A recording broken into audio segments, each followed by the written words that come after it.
Bonjour à tous. Aujourd'hui, on se retrouve dans une foire aux questions pour le mois d'août. Donc, il s'agit de questions d'ordre général, hein. Je ne traite pas ici de domaines liés à la divination ou des questions à titre privé personnel, mais plutôt de questions d'ordre général en lien avec la médiumnité, les défunts, l'au-delà, les capacités, le milieu énergétique aussi. Ce sont les membres de mon groupe Facebook Médiumnité, Accompagnement et Formation qui m'ont fait part donc de leurs interrogations au-dessus d'un petit post que j'avais lancé en début de semaine. Donc je vais reprendre avec vous les questions. Donc si certaines sont un petit peu en doublon, je renverrai donc sur la réponse précédente. Et également, s'il y a certaines questions qui ont déjà fait l'objet d'une vidéo sur YouTube, je vous laisserai donc le lien donc sous la vidéo actuelle vers votre vidéo thématique qui abordera le domaine de vos interrogations. Alors, je commence donc par Jade. Quels sont les éléments pouvant aider à évoluer et développer ses capacités à entendre les messages des guides des anges autres que la méditation? Alors pour ma part, Jade, je ne médite jamais. C'est quelque chose dont je ne suis pas capable. C'est au lieu de me détendre, au lieu de me déconnecter de moi-même, ça a tendance plutôt à m'agacer. Donc on est plus dans un registre de laisser venir à soi les perceptions, de se concentrer sur ce qui vient, plutôt que d'essayer d'aller vers ces choses-là, plutôt de les laisser venir vers soi. Donc pour développer des capacités médiumniques, donc bien sûr il y a tout ce qui est au niveau du travail par rapport à l'intuitif, par rapport au ressenti. Donc là-dessus, moi j'avais fait une vidéo qui s'appelle les ressentis, qui peut être une bonne base de travail, au moins de compréhension pour savoir ce que sont les ressentis. Après, pour la question de savoir comment évoluer dans ces perceptions, dans le fait de recevoir un peu plus d'informations, là je vous dirais qu'il n'y a pas de mystère, c'est uniquement la pratique. Donc la pratique, vous pouvez le faire par le biais de votre famille, des amis, des personnes qui sont ouvertes à ces sujets-là, qui aimeraient bien justement se prêter un petit peu comme des cobayes, entre guillemets. Et également, vous avez après tout ce qui est au sein des réseaux sociaux, les groupes ésotériques, les groupes de discussion ésotériques, les groupes Facebook, les groupes de ressenti photo et ainsi de suite. Et bien entendu, pour ces tests au niveau des ressentis, le meilleur conseil que je puisse vous donner, c'est vraiment de ne pas lire les commentaires qui ont été postés au préalable, tout simplement. Donc, vous prenez la photo et donc vous vous laissez venir à vous ce que vous inspire la photo. Bien entendu, si vous commencez à trop cogiter ou en partant déjà du principe que vous n'allez pas y arriver, ça va bloquer tout net. Partez du principe que vous en êtes tout à fait capable et que vous prenez ce qu'on voudra bien vous donner. Voilà, n'attendez pas, dans les premiers temps en tout cas, n'attendez pas quelque chose qui soit flagrant, fulgurant, épatant. Prenez déjà des brides d'informations et ce n'est que par la pratique, petit à petit, que l'accès à plusieurs données, par le biais des ressentis photos ou par le biais des ressentis en présence, c'est-à-dire avec les gens que vous voyez en face à face, va s'affiner, va s'amplifier. Donc, ma recommandation sera avant tout de pratiquer, de vous tester et de ne pas vous limiter dans ce que vous percevez. Alors, peut-être aussi le fait de ne pas focaliser là-dessus non plus. C'est-à-dire, ne soyez pas dans l'idée de je veux y arriver, je veux y arriver, je vais y arriver. Laissez venir, voilà, lâchez un peu de lest, ne vous mettez pas la pression, tout simplement. Donc après, voilà, vraiment en vous testant, dans la vidéo des ressentis, vous avez ce thème-là qui va être abordé un peu plus longuement, donc je vous demande de vous y reporter. Une question de Hélène. Alors, une question qu'elle se pose depuis longtemps. Bon, on va essayer de trouver réponse ensemble, ou en tout cas des éléments de réponse. En partant du postulat que nous avons de nombreuses vies, si nos guides peuvent être des défunts familiers, parents, amis, est-ce que cela veut dire qu'ils ont fini leur cycle d'incarnation? Non. je reste déjà sur cette première partie parce qu'il y a tartine, hein, vous m'avez mis, vous faites bien, hein. Donc voilà, sur cette première partie de questions, est-ce que non, ils n'ont pas fini leur cycle d'incarnation, tout simplement parce que les défunts de l'autre côté sont aussi en progression. Et la progression qu'ils ont inclut également l'accompagnement qu'ils peuvent apporter à leurs proches ou même, dans d'autres cas, à des gens qui leur sont, on va dire, plus ou moins inconnus, puisque vous y faisiez référence avec les vies antérieures. Donc voilà, ce sont des personnes qui de prime abord peuvent passer pour des étrangers et au final connaissent très bien la personne parce que ce sont ce qu'on appelle des guides familiers. Alors au niveau de la guidance, là aussi pareil, j'avais fait il y a un bail de ça une vidéo mais qui était excessivement longue et d'une qualité vraiment plus que médiocre sur la guidance spirituelle. Et je suis en train de refaire le sujet. À l'époque, la vidéo avait duré 2 heures et demie pratiquement, donc ça faisait tartine. Et là, je suis en train de refaire un condensé par rapport à cette vidéo parce que bon, ça ne répond pas à l'attente par rapport aux personnes qui visionnent. La qualité est tellement médiocre que voilà, vaut mieux la refaire. Et c'est vrai que pour les guides familiers, donc ce que j'expliquais précisément par rapport à votre question, c'est que comme les défunts sont dans un cycle de progression et en même temps comme ils sont en guidance, ils sont dans l'obligation quand même d'être assez avancés. Voilà, parce qu'on peut, enfin, j'estime, même dans le monde concret et terrestre, on ne peut se poser comme accompagnant, comme conseiller ou comme guide que lorsqu'on a fait soi-même une grande part d'expérience, lorsqu'on a fait le bilan aussi par rapport à ces expériences, qu'on les a assimilées. Donc, ce n'est pas un défunt qui est encore en train de se chercher, de se parfaire, qui va venir en guidance auprès de vous, mais ça va être un défunt qui va être avancé dans sa progression dans l'au-delà.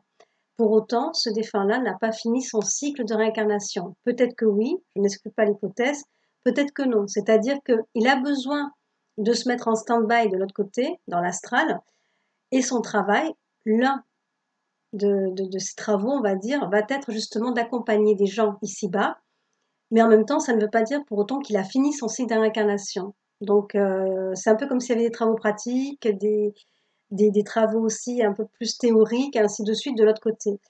Donc, en guidance, un guide familier peut aussi après revenir en incarnation terrestre.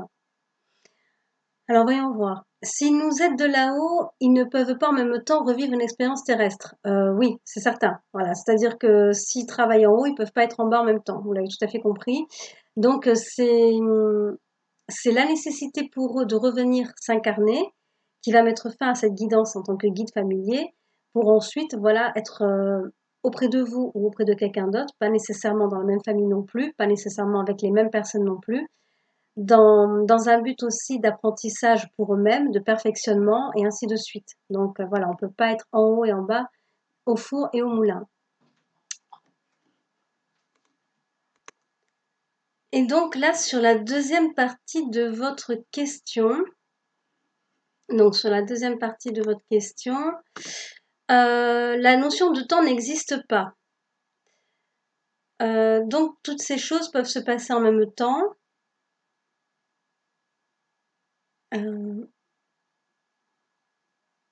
Alors si tout se passe en même temps, alors que je suis ici et en même temps au Moyen Âge, en même temps. Alors ça c'est une théorie que moi enfin personnellement, hein, toujours pareil, hein, ça je pense que toutes les personnes qui causent de spiritualité, que ce soit dans leur groupe, que ce soit par les réseaux sociaux, que ce soit par les YouTube ou quoi, devraient toujours mettre le petit astérix qui dit c'est mon avis à moi, c'est mon expérience à moi, c'est comment je le comprends. C'est pas une question de détenir la vérité, mais c'est une question après d'être cohérent, voilà, aussi avec soi-même. Et ça résultera uniquement du fruit de l'expérience de chacun. Après, voilà, certains qui sont farfelus, d'autres qui sont assez bien cadrés, et ainsi de suite, hein. Il faut de tout pour faire un monde, et heureusement. Donc, par rapport à la théorie on va dire, les mondes parallèles, entre guillemets, ou le fait d'être une personne qui peut vivre en même temps, donc oui, c'est la théorie des mondes parallèles, en même temps, à telle époque, dans le futur et dans le présent, pour ma part, c'est quelque chose qui n'est pas de l'ordre du réaliste, tout simplement, parce que si l'on part du principe que l'esprit est dans une nécessité de progression, il ne peut pas être à la fois accompli en cours d'apprentissage et complètement ignorant, entre guillemets. On ne peut pas être tout, on ne peut pas être et avoir été. C'est comme ça qu'il faut le comprendre. Donc, il y a une continuité, il y a un déroulement linéaire qui existe autant dans notre vie terrestre, autant dans l'astral. C'est-à-dire que quelqu'un qui dans l'astral va progresser ne va pas se retrouver à un niveau inférieur que celui qu'il a atteint. C'est purement logique, hein. C'est-à-dire, c'est exactement comme si vous demandiez à quelqu'un qui est pilote de Formule 1 de repasser son permis de conduire, ou même de savoir ce que c'est qu'une voiture. Donc, en toute logique, ce n'est pas cohérent. Pareil, au niveau de la progression de l'esprit ne peut pas être dispatché sur plusieurs époques espace-temps. Il est linéaire, c'est-à-dire qu'il apprend de tout son vécu, de son vécu actuel et maintenant, de son vécu antérieur, mais il a une incapacité à être et avoir été, et il a une incapacité aussi à se projeter sur quelque chose en devenir. Donc bien sûr, il y a cette fameuse théorie de la loi d'attraction qui existe, c'est-à-dire que l'on construit pour son avenir, je suis d'accord avec ça, mais on ne peut pas déjà être dans la finalité tant qu'on n'a pas encore parcouru le chemin, tout simplement. Donc on ne peut pas être aujourd'hui, là maintenant. Hélène, vous n'êtes pas, on va dire, vous n'êtes pas en train de vivre au Moyen-Âge en même temps que vous êtes aujourd'hui en train de regarder cette petite vidéo. Voilà, vous avez été, ça fait partie d'une mémoire d'âme, c'est ce qu'on appelle les vies antérieures, donc c'est une mémoire qui après vous est utile dans votre progression, mais ce qui a été par le passé, c'est de l'ordre du passé. Ça ne se renouvelle pas, ça ne se change pas non plus. Ça aussi, j'ai eu pas mal de demandes là-dessus. C'est quelque chose aussi qui est vendeur, puisque ça existe, des médiums qui vont prétendre remonter le temps sur le plan karmique et transformer les erreurs ou les dommages que l'on vous a fait ou que vous avez fait pour ensuite réparer votre karma. C'est totalement faux. Si vous, je prends un exemple extrême pour être éloquente. Si vous avez tué, mettons, un enfant dans une autre vie antérieure, vous n'allez pas réparer ce fait. Ce fait a existé, il est inscrit dans une mémoire spatio-temporelle et ça ne peut pas être en aucun cas défait. Donc la théorie des mondes parallèles, même si on tient compte de la théorie des mondes parallèles, la théorie des mondes parallèles fait que ça a une progression toujours linéaire. C'est-à-dire qu'on a diverses choses, un peu comme un millefeuille, on est d'accord là-dessus, mais tel effet, telle conséquence. On ne peut pas changer les conséquences pour avoir après un impact différent. On est dans une idée de continuité. Donc c'est peut-être pour ça aussi que la théorie des mondes parallèles existe, pour moi j'en tiens compte, mais en même temps, une fois qu'on a fait un acte, on ne peut pas revenir en arrière pour le modifier. Cet acte a des incidences et ainsi de suite. Donc on ne peut pas être à la fois dans le présent, dans le futur, dans le passé. Voilà, on est toujours dans cet ordre linéaire d'évolution, d'effets et de conséquences.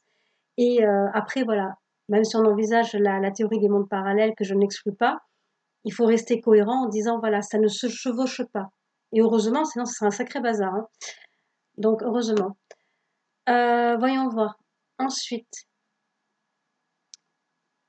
donc pour répondre à votre question par rapport aux défunts, voilà, c'est chaque chose en son temps aussi, tout simplement. Alors Sylvie,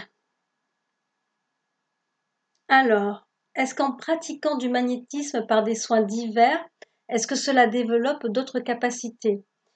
Alors je suis d'avis, là toujours pareil, hein, je reste sur mon avis purement personnel. Pour moi, les magnétiseurs sont aussi des médiums, c'est-à-dire que le terme médium, pour moi, signifie être un intermédiaire, servir d'intermédiaire entre le monde matériel, concret, palpable, et le monde invisible, spirituel, énergétique. Donc clairement, là aussi, c'est un travail, vous êtes un canal, ce qu'on appelle un canal, c'est-à-dire un moyen, un outil de travail à des fins curatives ou à des fins de magnétisme. Et donc, vous êtes aussi médium. Fondamentalement, vous l'êtes. Après que cette parcelle de médiumnité en vous soit un peu plus éteinte, c'est en lien avec votre propre parcours. Là aussi, pareil, votre parcours sur vos vies antérieures, votre propre vécu ici et aujourd'hui, et aussi la raison d'être. C'est-à-dire que si votre âme a pour finalité d'être là dans une notion de guérison et se focalise là-dessus, si à côté de ça, vous n'êtes pas destiné ou prédisposé plutôt que destiné, si vous n'êtes pas disposé à travailler avec l'au-delà, cette parcelle-là va être un peu plus mise en sourdine, tout simplement, ça va être un peu plus mise en sourdine. Donc, on a une fonction, on a une utilité qui dépend de notre histoire d'âme, de ce qu'on a bien voulu placer en nous. Alors, il n'est pas question d'avoir été élu pour ça ou pas élu, c'est une question de chaque personne a sa raison d'être, a son utilité. Donc, il ne faut pas non plus espérer avoir tous les dons, toutes les aptitudes, toutes les capacités possibles, imaginables. Ça serait merveilleux. Et en même temps, il ne faut pas dénigrer ce que l'on est, ce que l'on a. Mais, fondamentalement là aussi, si vous êtes magnétiseuse, vous avez cette ouverture vers ce monde énergétique et spirituel, donc vous êtes en totale capacité d'être interpellé par l'au-delà, d'être interpellé par des défunts et d'avoir d'autres capacités qui se, pas qui se révèlent, mais qui se réveillent plutôt. Donc voilà, donc c'est là aussi, j'aurais tendance à dire que quand on pratique le magnétisme, bizarrement, il y a d'autres choses qui s'enclenchent derrière, ce n'est pas non plus pour rien. C'est-à-dire que de l'autre côté, ils estiment, et vous-même dans votre progression personnelle, vous estimez que vous avez fait pas mal de choses, déjà dans votre domaine, et du coup, vos horizons vont s'étendre un petit peu plus loin sur d'autres domaines. Donc voilà, ce sont... donc oui, en pratiquant le magnétisme, on peut développer d'autres aptitudes qui sont déjà là, fondamentalement placées en vous, à une dose plus ou moins intense, et avec une finalité qui est déjà connue de votre âme, ça c'est certain, et connue de l'au-delà, assurément. Après, est-ce que c'est au programme? Est-ce que ça va se mettre en place? Si au bout de X années, vous voyez qu'il n'y a rien de plus qui s'ajoute à ce dont vous êtes déjà capable, c'est que fondamentalement, vous êtes placé pour telle vocation, telle fonction, et qu'à côté de ça, bah, le reste est un peu plus mis en retrait. Si après vous voyez que ça s'impose à vous, ou par le fait du travail, ça se déclenche, libre à vous de développer ça et de l'amplifier, toujours par la pratique.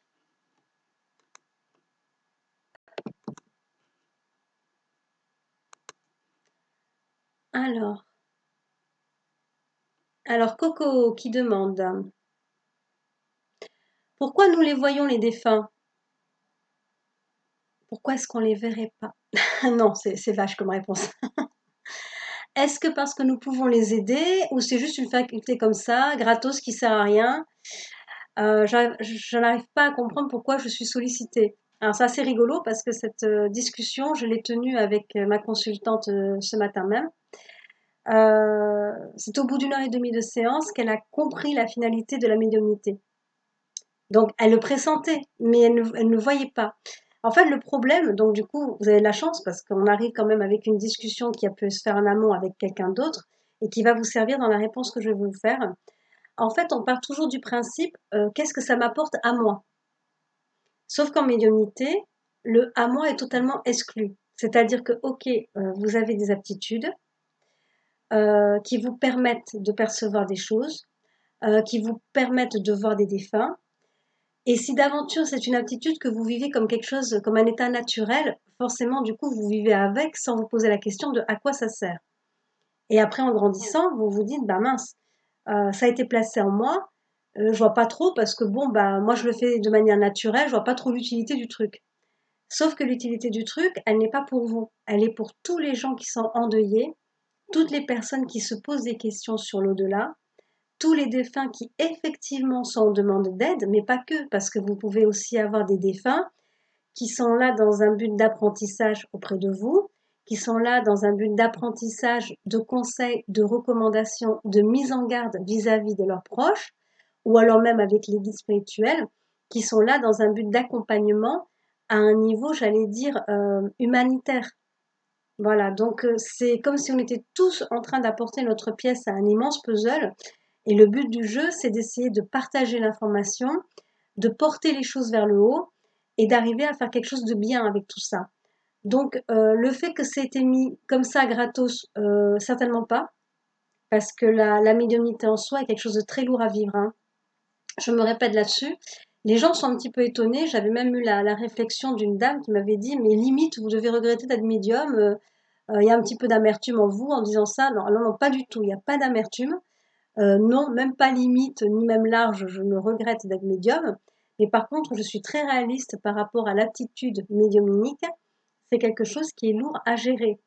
Donc, ce n'est pas dans le sens, ça ne vous est pas tombé du ciel. Le mot don est à proscrire, hein, parce que j'aime pas ce terme don, parce que c'est toujours sujet à polémique. Hein, ne soyez pas des élus, patati patata, mais enfin bon.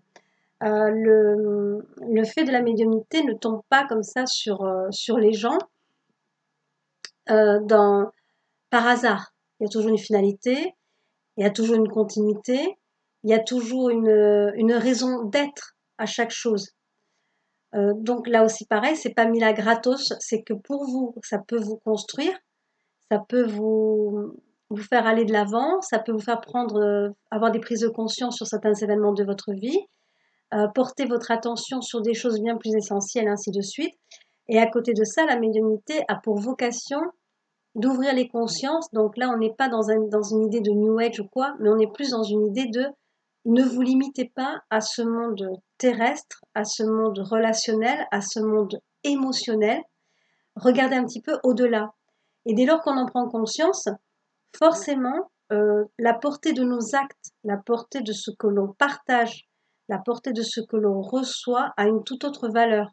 On fait un peu plus attention, on est un peu plus respectueux, on est plus dans une idée de waouh, on est quand même avec des présences, on est avec des instances supérieures, si vous voulez, on est quand même ouvert, on est éveillé à certaines réalités qui sont bien au-delà de l'être humain et du plan terrestre. Il faut en tenir compte parce que si ça existe, c'est qu'il y a quelque chose à faire avec. Donc ce n'est jamais en vain, ce n'est jamais gratos, ce n'est pas tombé par hasard sur vous, assurément. Et donc le but premier, c'est bien sûr cette prise de conscience et aussi quand même ce n'est pas rien d'aller apporter du réconfort, du soutien à des personnes qui sont endeuillées. Et de l'autre côté, ce n'est pas rien non plus vis-à-vis des défunts d'avoir quelqu'un qui est apte à transmettre des messages ou qui est apte tout simplement à dire, ben voilà, il vous fait coucou. C'est juste un cadeau énorme, quoi, autant d'un côté comme de l'autre. Et le médium est juste le livreur de ce cadeau, ni plus ni moins, d'un côté comme de l'autre. On a un rôle de transmission et ce n'est pas anodin.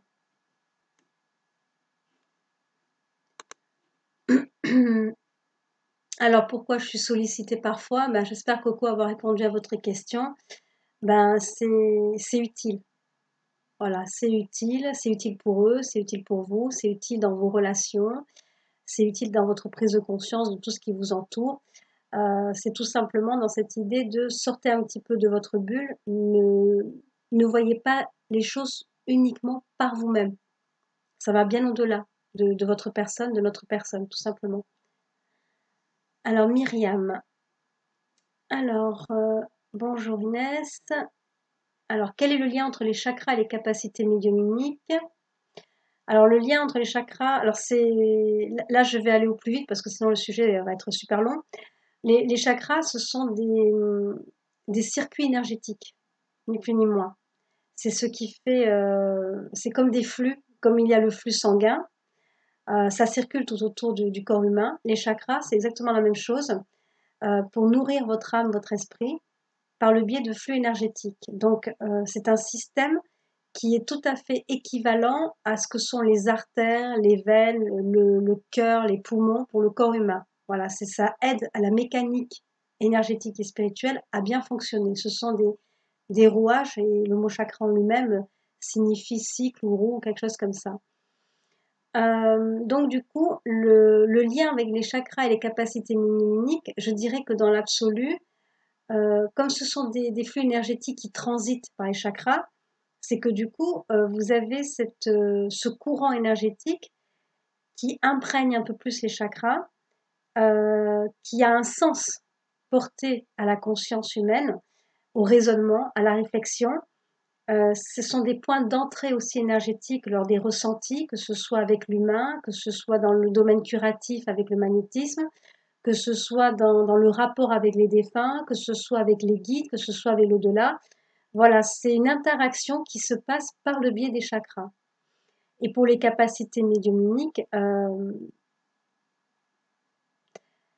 alors c'est marrant parce que quelque part, j'ai envie de dire, c'est pas parce qu'une personne va prendre conscience de l'utilité et du fonctionnement de ses chakras que cette personne va être éveillée et que cette personne va être médium.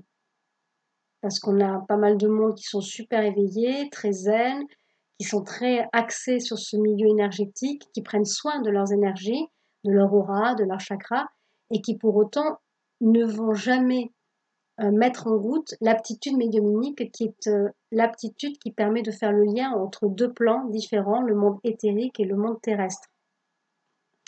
Donc je dirais, est-ce qu'il y a un lien? Je dirais, il y a une utilité de l'un à l'autre, oui, mais est-ce que parce que je prends soin de mes chakras, je vais être médium?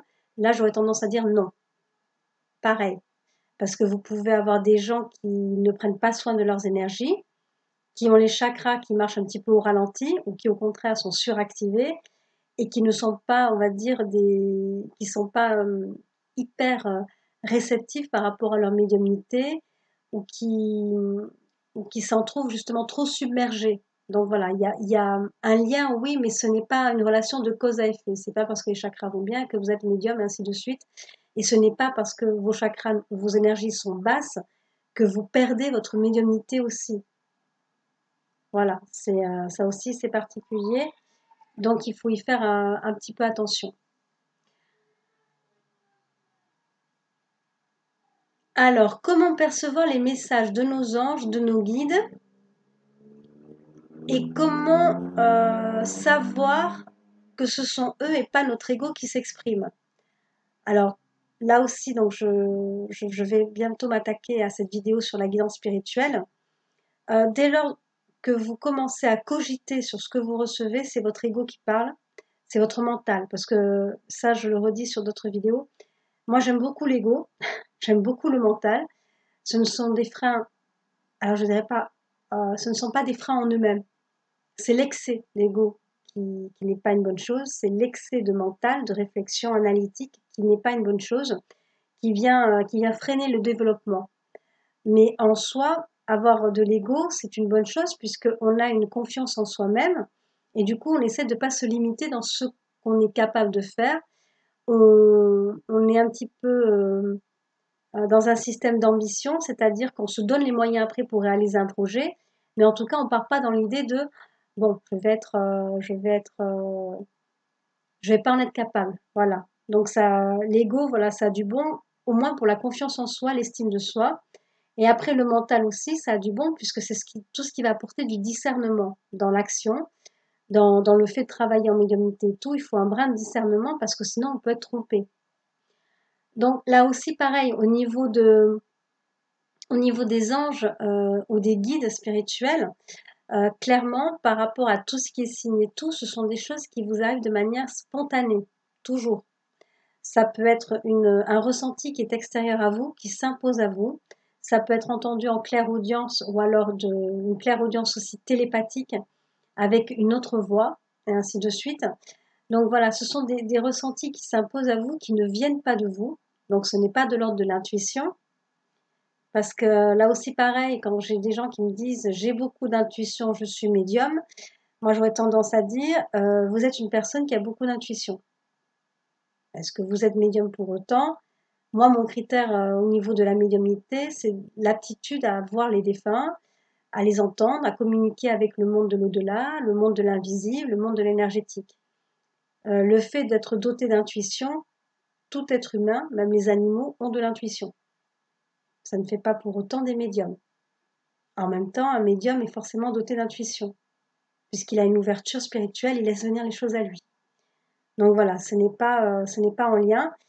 Mais au niveau de la guidance, voilà, on est plus sur quelque chose d'extérieur qui s'impose à vous et qui parle comme une évidence. Ça, c'est, je pense, le moyen le plus sûr de savoir que ça vient bien de vos guides. Comment débloquer un canal qui est bloqué? En comprenant pourquoi il est bloqué. Voilà, c'est Voilà. Moi, parce que là aussi, pareil, j'ai des gens qui vont dire, oh là là, mais moi j'ai un canal qui est bloqué, j'ai un chakra qui est bloqué, il faut le débloquer. Je lui fais, bah oui, mais pourquoi? Pourquoi quoi? Pourquoi est-ce qu'il est bloqué selon vous? Donc c'est une introspection qui vous est imposée. S'il y a quelque chose qui ne passe pas de manière fluide, de manière évidente, il faut comprendre pourquoi. Est-ce que ce sont des blocages personnels? Est-ce que c'est une protection que l'on vous impose? Ça aussi, hein. On peut très bien avoir des personnes qui sont, comment dire, qui sont des fragiles, qui peuvent être malmenés par l'au-delà, par le monde énergétique.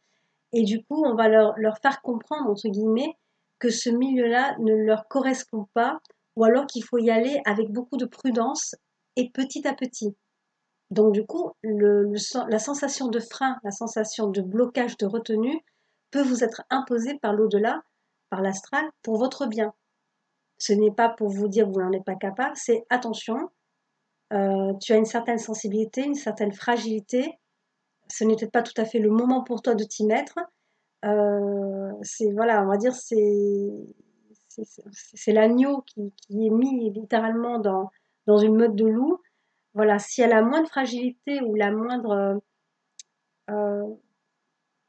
vulnérabilité même de la part de la personne, de l'autre côté, ils vont bloquer en disant ok, tu t'intéresses à ces choses-là, c'est très bien, mais avance prudemment, à ton rythme, suivant aussi ce qu'on te donne. N'essaie pas d'aller plus vite que la musique, parce que sinon, à un moment donné, ça va se retourner contre toi et tu vas regretter d'avoir parcouru ce chemin, ou alors tu vas te sentir dépassé par ce que tu découvres. Donc, c'est un moyen aussi pour ne pas vous perdre.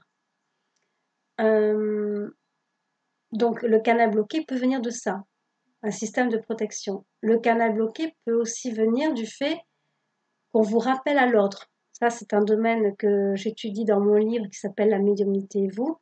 Quand les gens ont l'impression d'avoir une perte de don. Alors un don ne se perd jamais, mais lorsque un don est freiné, bloqué, coupé, ce n'est pas pour rien. C'est qu'il y a quelque chose à faire de l'ordre de l'introspection, de l'ordre de la compréhension de soi-même vis-à-vis de ses aptitudes, ou de soi-même vis-à-vis de la pratique que l'on a de ses aptitudes.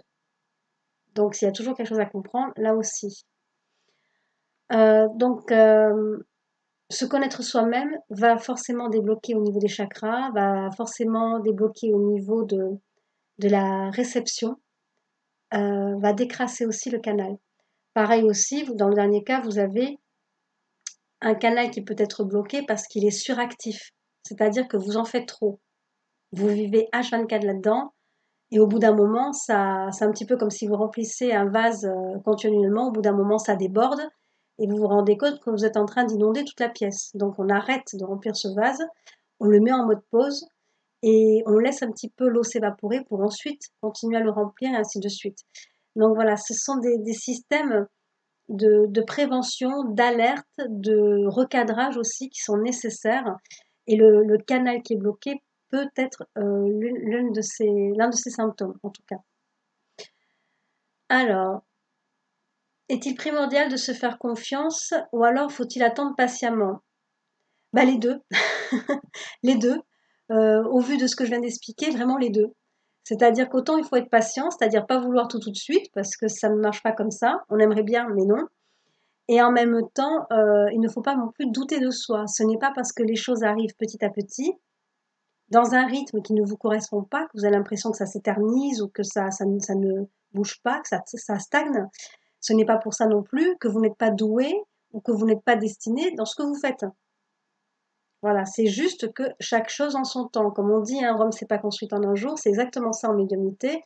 Il faut laisser les temps aux choses d'être assimilées, d'être comprises, de se fixer les limites, de voir quels sont nos seuils de tolérance, voir quels domaines sont faits pour nous et ainsi de suite. Voilà, si on vous disait c'est porte ouverte, allez-y, déjà je pense que vous le vivriez très mal. Et en même temps, alors là pour le coup, ça viendrait nourrir un ego surdimensionné, un ego spirituel qui vous rendrait vraiment imbu de vous-même en disant mais voilà, je suis capable de tout quoi. Et c'est pas ça le but du jeu. C'est on fait les choses de manière raisonnable et sensée, toujours. Alors, ensuite,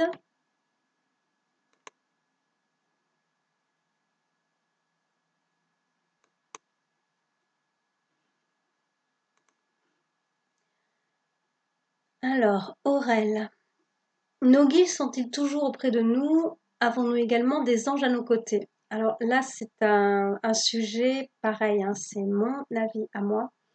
Pour moi, le guide spirituel, c'est ce que vous appelez l'ange. Donc, je m'en explique toujours lors de mes séances en privé, lors des consultations.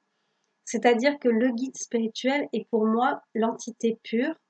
C'est un être purement, exclusivement spirituel, qui n'a jamais connu l'incarnation terrestre et qui n'a pas pour vocation à la connaître. Donc ça revient exactement avec le terme d'ange, puisque un ange, c'est quand même une émanation du divin, de la source créatrice de toute chose.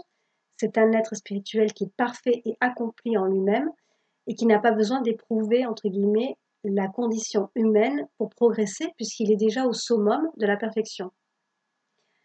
Donc pour moi, le guide spirituel, c'est ça, c'est l'entité pure, c'est ce que vous nommez ange.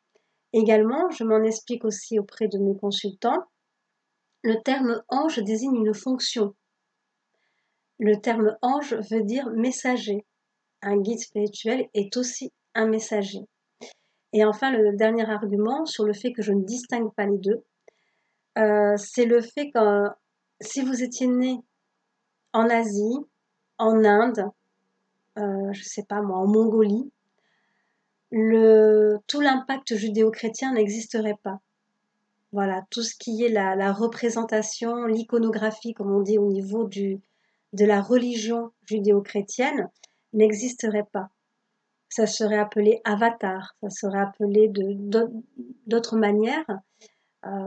Ça serait appelé peut-être, je ne sais pas, oui, avatar en général, c'est pour le milieu asiatique et tout ça.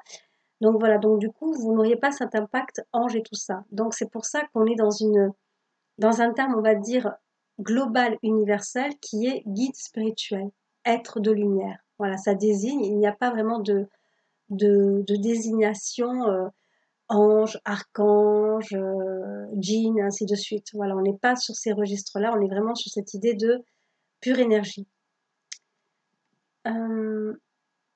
Donc, après, ce que je pourrais répondre à votre interrogation, c'est que oui, pour moi, nous avons le guide spirituel attitré, c'est-à-dire celui qui suit votre âme d'une incarnation sur l'autre.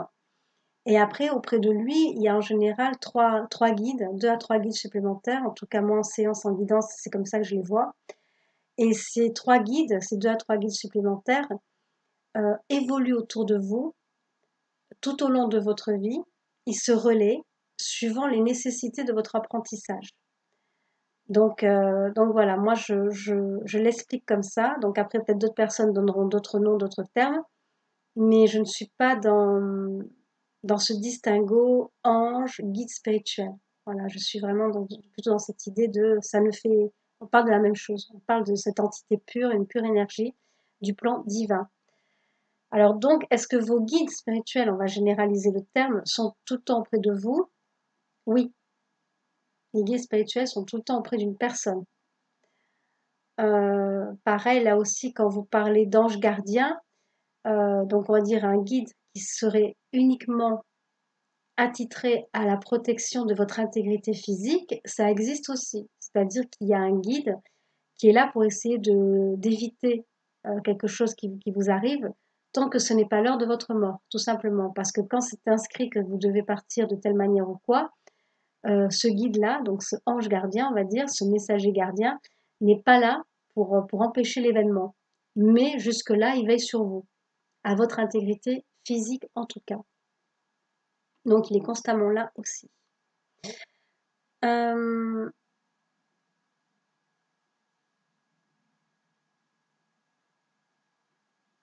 alors, voyons voir. Je vais ici faire pause au niveau de cette première partie, puisque la séance est assez longue au niveau de la liste. Je vous retrouve tout de suite pour la deuxième.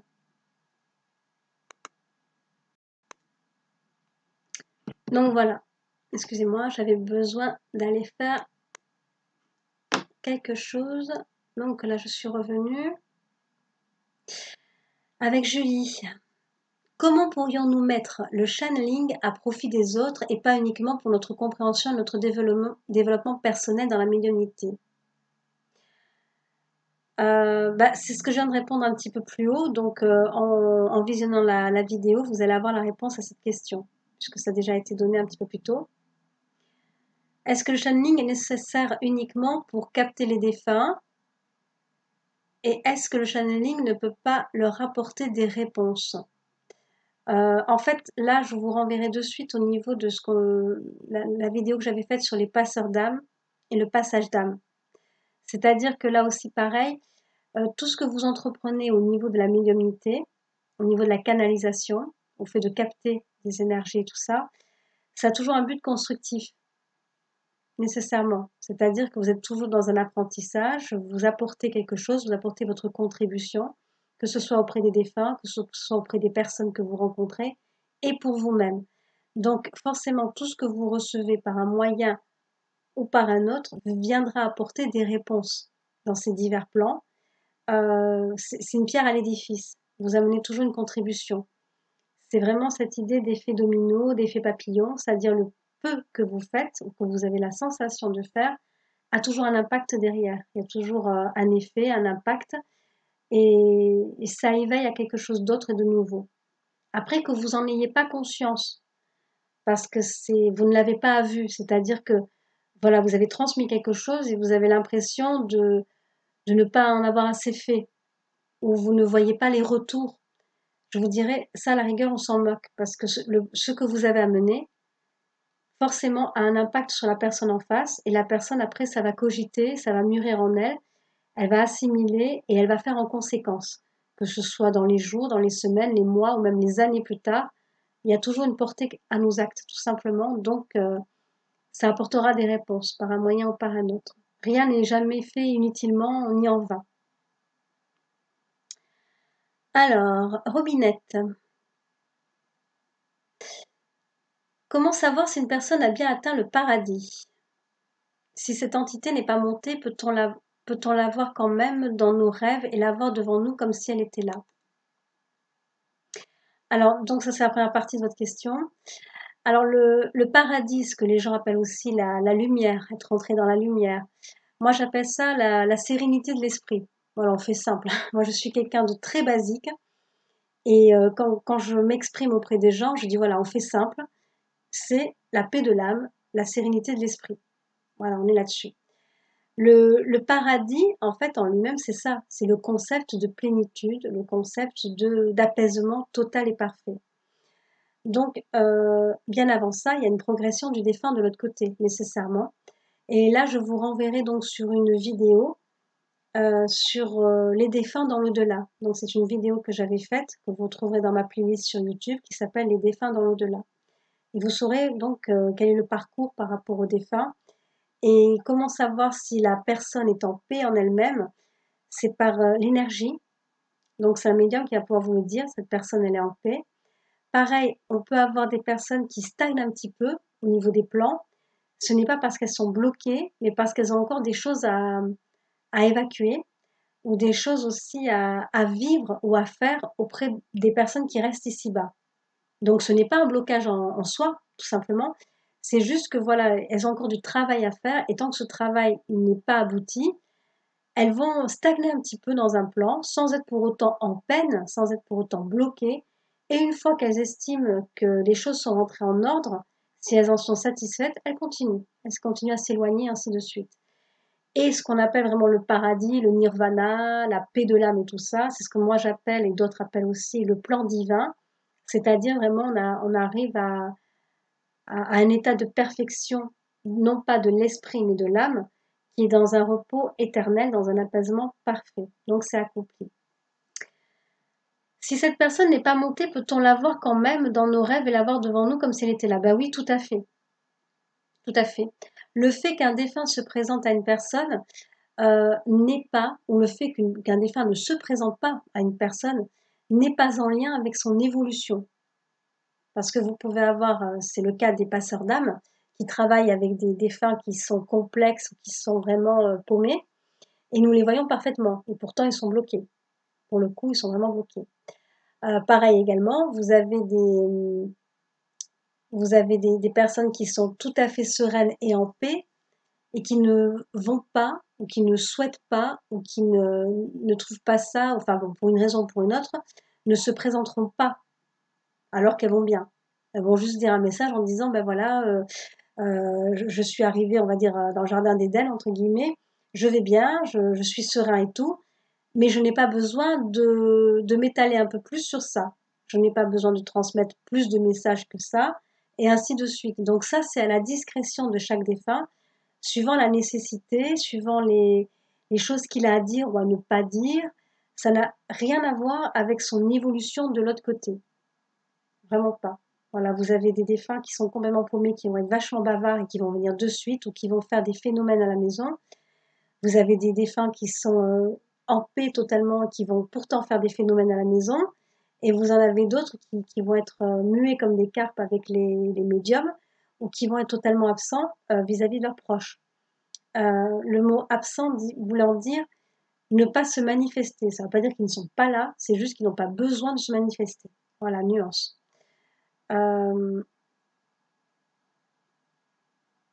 Ouais, comme me disait parce que ça me revient, comme me disait mon guide quand j'étais plus jeune, quand je travaillais là-dessus, il m'expliquait le silence n'est pas l'absence. Voilà, c'est-à-dire qu'ils sont toujours là, mais ils n'ont pas besoin de se manifester pour autant.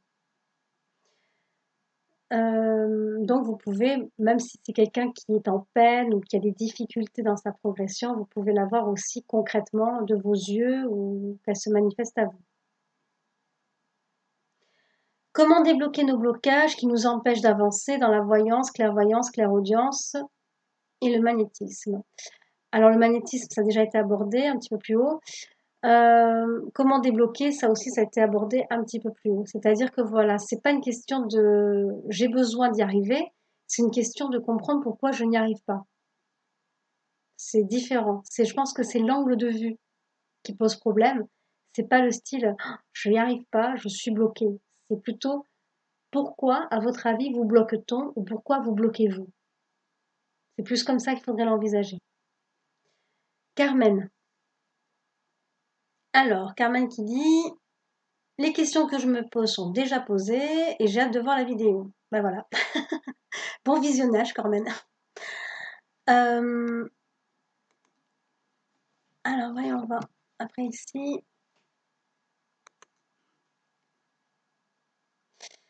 Alors, pour Karine, je voulais savoir si une personne décédée récemment pouvait rentrer directement en contact avec nous ou s'il fallait un laps de temps.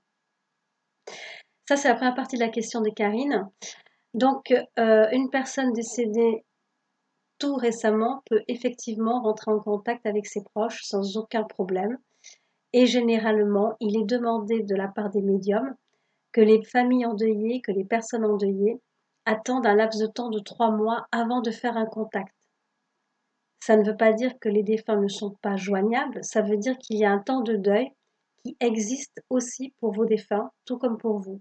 Donc on demande en fait que le défunt soit un peu plus clair dans ses idées, un peu moins retenu par cet état de deuil, qu'il ait aussi compris le mode d'emploi de son état d'esprit, c'est-à-dire qu'il a changé d'état, puisqu'avant il était vivant et après il est décédé, donc il est dans un autre état d'esprit au sens propre du terme, et tout cela nécessite donc un temps d'adaptation.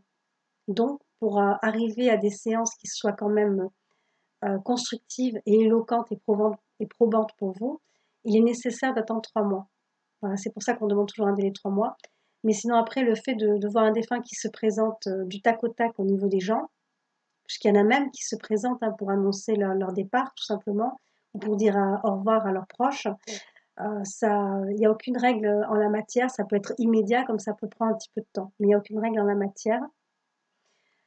Donc voilà, c'est juste l'effet pour vous-même qui venez de perdre, comme pour lui, de faire un travail de deuil, de laisser un petit peu atténuer la peine d'un côté comme de l'autre pour ensuite arriver à quelque chose de clair au niveau du contact, au niveau de la relation. Je voulais savoir également quand on a un message d'un défunt pour une personne, comment est-ce qu'on peut le dire à cette personne quand on ne la connaît pas? Car à la base, elle ne vient pas pour cela, et doit-on le dire?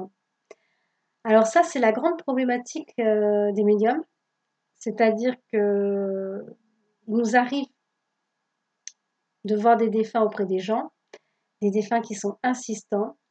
Et pour ceux, mettons, qui travaillent, je ne sais pas moi, dans le magnétisme ou quoi, c'est quelque chose d'autant plus vrai. Pour ceux qui travaillent en voyance aussi, c'est d'autant plus vrai. Et souvent, dans ces professions, généralement, les praticiens vont bloquer le contact en disant: «Oh là là, mais moi je suis en train de faire un soin, je suis pas là pour faire le médium» ou «j'ai pas envie d'être en contact avec un défunt», ils vont bloquer. De l'autre côté, ils peuvent se montrer insistants pour vous faire comprendre justement qu'il est nécessaire de transmettre ce qu'ils ont à dire ou de faire comprendre quelque chose à la personne en face. Donc là aussi pareil, ce n'est pas évident parce que même si vous ne travaillez pas dans le milieu spirituel énergétique, et que vous avez des aptitudes médiumniques qui font que vous voyez quelqu'un, pour aborder le sujet, ça reste de l'ordre du délicat. Ça reste de l'ordre du délicat. Il faut voir si la personne en face peut être réceptive à ces choses-là. Donc, quand bien même, si vous avez, mettons, reçu un message du tac au tac de la part d'un défunt qui est à côté d'une personne et que vous n'osez pas le dire de suite, ce qui est tout à fait normal, hein, parce qu'on ne sait pas comment aborder ces choses-là, puis même en face, si la personne est prête à entendre ces choses-là, euh, il vaut mieux tâter le terrain en disant bah tiens, moi je crois à tel truc, ou j'ai vu une émission, même si c'est du pipeau, on s'en fiche, hein. Moi j'ai vu une émission qui parlait de ça, qu'est-ce que t'en penses toi? Si vous avez la personne en face qui dit oh, tout ça c'est des conneries, ok, c'est pas gagné, on va peut-être reprendre un petit peu plus tard. Et au contraire, la personne si en face elle dit bah écoute, bah moi j'y crois à ce truc-là et tout, bah ah ouais mais bah par exemple, bah moi je crois que j'ai des ressentis, j'ai déjà prouvé que j'avais des aptitudes, je me suis testée, ça. Et la personne en face, par curiosité, va vous demander: «Ah bon, et pour moi, tu vois des choses, tu ressens des trucs, ça m'intéresse ce dont tu parles». Disons que voilà, il faut aborder le sujet par un moyen ou par un autre qui n'est jamais évident, mais ouais, il faut essayer d'aborder le sujet. Doit-on le dire? Alors, je vous dirais par expérience là aussi que généralement, si l'expérience que vous vivez s'impose à vous de manière flagrante, et si en plus ça devient insistant, c'est-à-dire, mettons, vous travaillez avec quelqu'un, ou vous voyez souvent quelqu'un en consultation, et à chaque fois que vous voyez cette personne, le défunt est toujours à côté, au bout d'un moment, il faudra parler, clairement. Donc, de nouveau, voilà, savoir avec beaucoup de tact comment mener le sujet sur le devant de la scène, et après transmettre les messages. Et doit-on le dire, il vaut mieux parce que de l'autre côté, ils vont se montrer de plus en plus insistants. Ils vont se montrer de plus en plus insistants, jusqu'à, alors, harceler, c'est peut-être un grand mot, mais c'est pas loin non plus. Voilà, ils peuvent se montrer, on va dire, limite agacés que vous ne transmettiez pas leur message. Et donc, à ce niveau-là, il va falloir, au bout d'un moment, si c'est récurrent, en faire part par un moyen ou par un autre. Alors, voyons voir. Pour faire des soins à distance, est-ce une question d'intention uniquement? Alors je dirais c'est une question d'intention surtout, surtout. Parce qu'il faut avoir bien entendu conscience de ces énergies. Et après les intentions portent nécessairement. Et ça, vous pouvez le constater en toute chose, c'est-à-dire que quand vous avez quelqu'un avec qui vous ne vous entendez pas bien, son énergie parle pour elle-même. C'est-à-dire que du coup, vous êtes mal à l'aise avec cette personne, vous ressentez le sentiment d'oppression. Et au contraire, quand vous êtes en présence d'une personne qui vous porte dans son cœur, qui a besoin d'être avec vous, qui est attentionnée vis-à-vis de vous, ces énergies à cette personne parlent aussi d'elle-même. C'est-à-dire que vous, vous ressentez dans un état de bien-être, vous vous sentez apaisé, reboosté, ainsi de suite. Donc, nécessairement, l'intention, l'énergétique est intention et surtout est intention. Voilà, parce que si vous vous testez dans le magnétisme et que derrière, soit vous y croyez pas, soit vous vous dites de toute façon c'est du vent, ou alors je le fais question de voir et on verra bien après, la portée de ce que vous faites en magnétisme à distance ne sera pas du tout la même que si vous vous dites voilà, je sais qu'on a besoin de moi, je sais que je peux aider, je le fais, j'y crois, et la personne reçoit le bien-être que je lui envoie, l'aide que je lui envoie, le réconfort que je lui envoie. Donc forcément, il y a une intention à mêler à, au geste de magnétisme.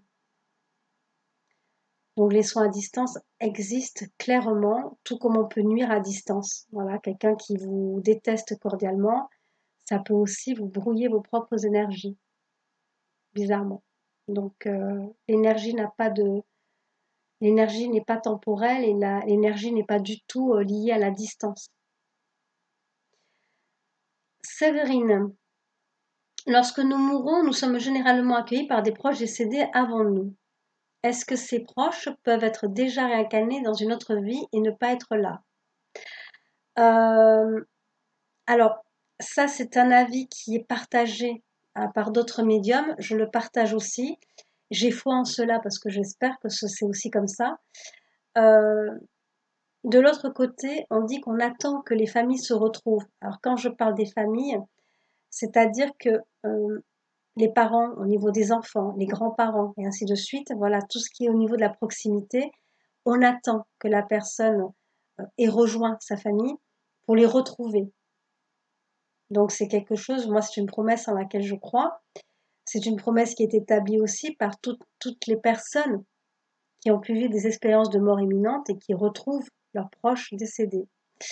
Après, s'il manque quelqu'un dans la famille qui n'est pas là, il peut y avoir diverses explications, c'est-à-dire que cette personne est dans un travail, dans un autre plan qui n'est pas le vôtre, plus élevé généralement. Cette personne peut aussi avoir fait le choix d'une réincarnation, auquel cas on vous le fera comprendre. C'est-à-dire que comme vous êtes accueilli, si vous ne voyez pas l'oncle Marcel que vous adoriez, vous vous demandez bah, il est où l'oncle Marcel? Ils vont vous dire bah, écoute, il a repris un contrat, il a rempilé pour la vie terrestre, courageux est-il, et il ne peut pas être là parce il avait des obligations, il avait un besoin de revenir sur Terre, donc il n'est pas là. Oui, c'est possible, tout à fait. Mais voilà, là, c'est laissé, j'allais dire, à la discrétion de l'astral, des plans divins, du conseil, ce que j'appelle le conseil, puisque c'est comme ça que je le vois et que je l'ai vu. On est vraiment un conseil, ni plus ni moins, dans le plan divin qui dit ben voilà comment ça se passe les choses et tout. Et c'est aussi en accord avec l'âme, donc l'esprit, l'âme de la personne, plus l'âme que l'esprit d'ailleurs, parce que l'oncle Marcel en lui-même, il aurait peut-être aimé rester là pour vous accueillir. Et il y a son âme derrière qui lui dit non, non, on a un travail à faire de l'autre côté, donc on repart. Voilà, ce sont deux niveaux aussi différents de conscience, c'est-à-dire que nous, en tant qu'être incarné, esprit, on aurait envie de faire des choses, et il y a d'autres choses qui s'imposent par le biais de l'âme. Et ça, ça a donné lieu à un article que vous pouvez faire en mode recherche sur le groupe Facebook. C'est l'âme, expliquer l'âme, ce qu'est l'âme, qu'est-ce que l'âme. Donc ça aussi, hein, c'est un vaste sujet, comme je le disais. Alors, Jocelyne, coucou à tout le groupe, j'ai hâte de voir la vidéo. Bah merci. J'espère qu'elle vous apportera. Donc là, je vais terminer donc sur cette première partie de la foire aux questions qui se tient donc pour le mois d'août. Donc ça fait 1 heure d'enregistrement et je vous retrouve de suite pour la deuxième partie de la foire aux questions. À tout de suite.